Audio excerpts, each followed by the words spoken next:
On this episode of Delivering Marketing Joy, we talk with Danny Rosin about having fun at work, giving back, and creating an organization that's like a mullet.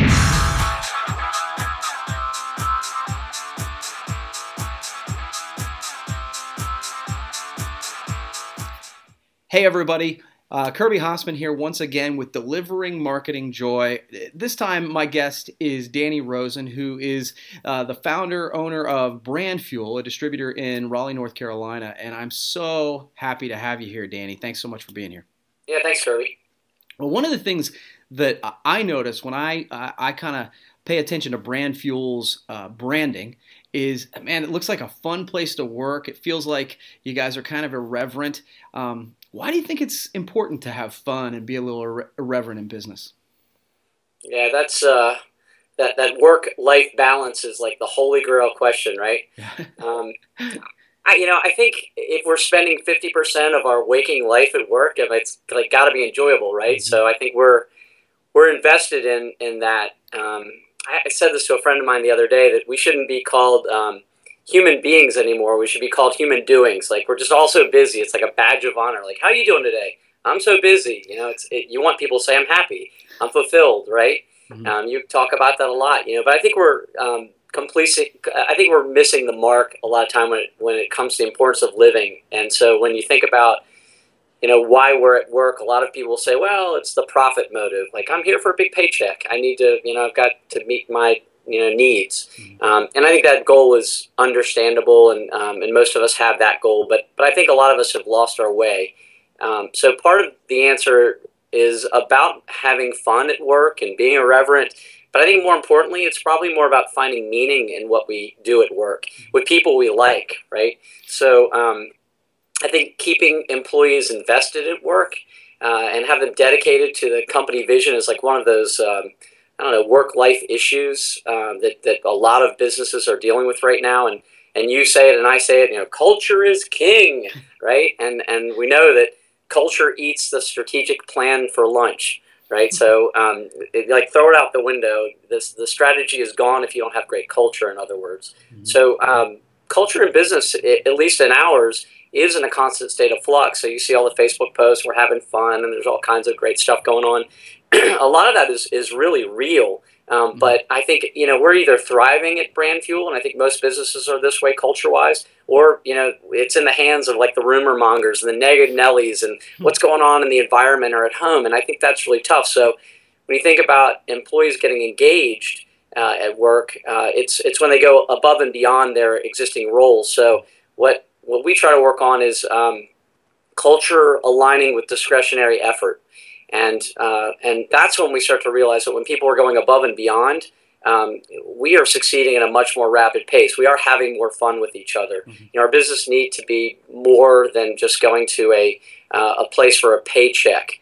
This idea of like, thank you for working number 4,321. I mean, that doesn't really fly a whole lot. There needs to be more of that. So, can I give a suggestion? Yeah, absolutely. Okay. Yeah, I was thinking about that. It brought up a good question in my mind about like, what did we do differently when we were a younger business, and what did we learn? And so back in the day, we had an opportunity where we had a wellness program, and my business partner in our Virginia office, Robert Fiveash, and we would just take money and we take people out and do nice things for the people and buy little things for them and try and recognize them, and we do social good activities.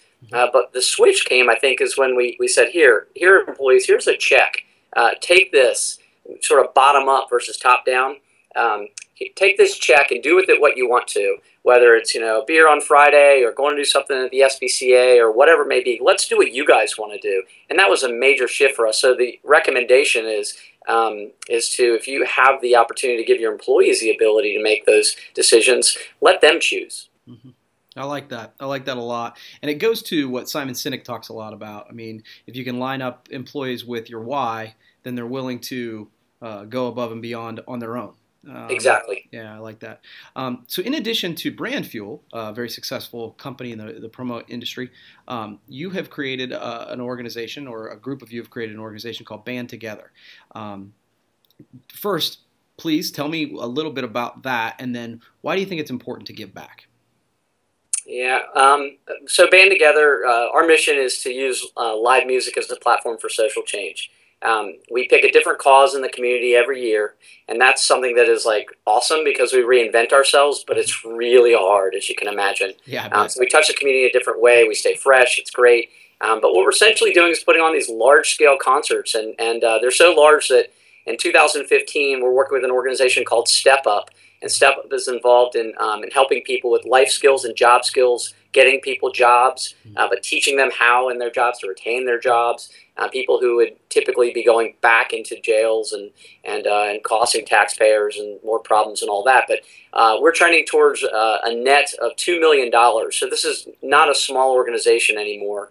It's become the largest nonprofit live music event in the Southeast. Wow.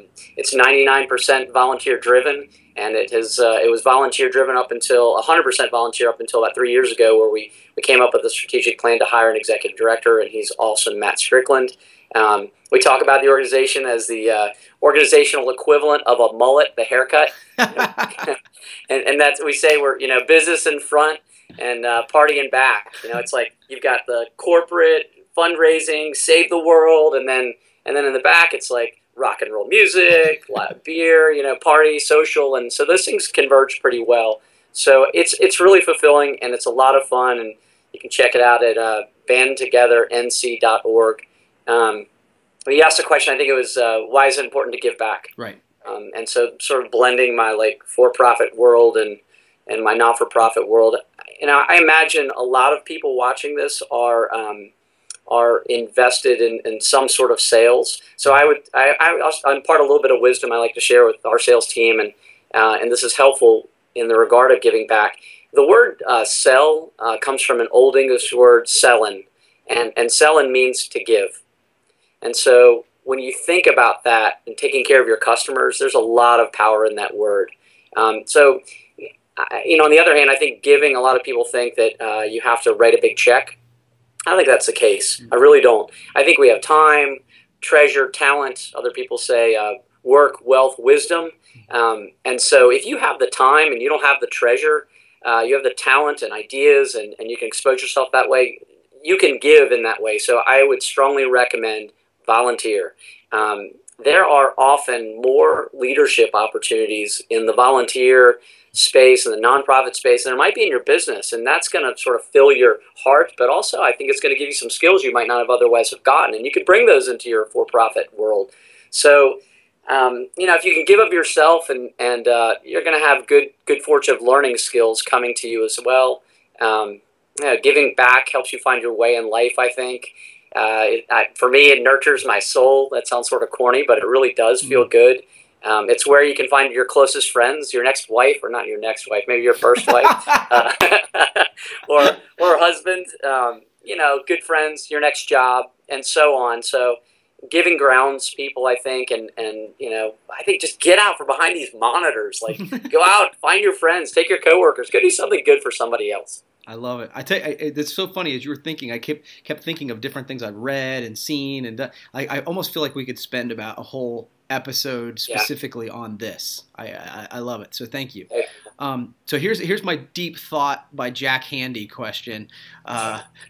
You've created a company. You've got a not-for-profit, and we haven't talked about it, but you have a family as well. What do you hope your legacy is going to be? The legacy. The three that you mentioned, I'm probably most likely known for Band Together. So if I got hit by the proverbial bus today, there'd be a lot of conversation around Band Together. I'm able to pay my way through life and support my family and do the things that I want to fiscally, by helping organizations like you do in your business, fueling their brands using the effective use of promotional products and services. So, but the short answer is I truly hope that my best work and my legacy is going to be my family. I have two beautiful daughters and a lovely wife who keeps me in line, and we have a great thing going there. And I hope that I'm able to impart all this wonderful stuff that I'm getting to do with Band Together and Brand Fuel upon them. And I hope that's the legacy I leave. That's great stuff, man. I appreciate it. Okay, so everybody gets a chance to ask me a question. So your turn. Yeah, so I was thinking about this when you invited me, and I was thinking about people in our industry, but I think in the greater marketing world, I think people look at you with a little bit of envy, in a good way. I really believe that. I mean, you've achieved success with a very strong distributorship. You have a great brand personally, and your business is a very strong brand. You've authored books now, and I think that's really impressive. And this video series you're doing, I mean, I think it's best in class because it's just you're just pumping them out, and they're great topics, and you know the series is very well done. So congratulations. But you're doing a lot of juggling and trying to manage your business, and there's a lot of this stuff is new for you too. Absolutely. And I think you're foraying into new territory. So I wanted to ask you what keeps you up at night. What keeps me up at night? So I think the short answer is cash flow and teenage daughters.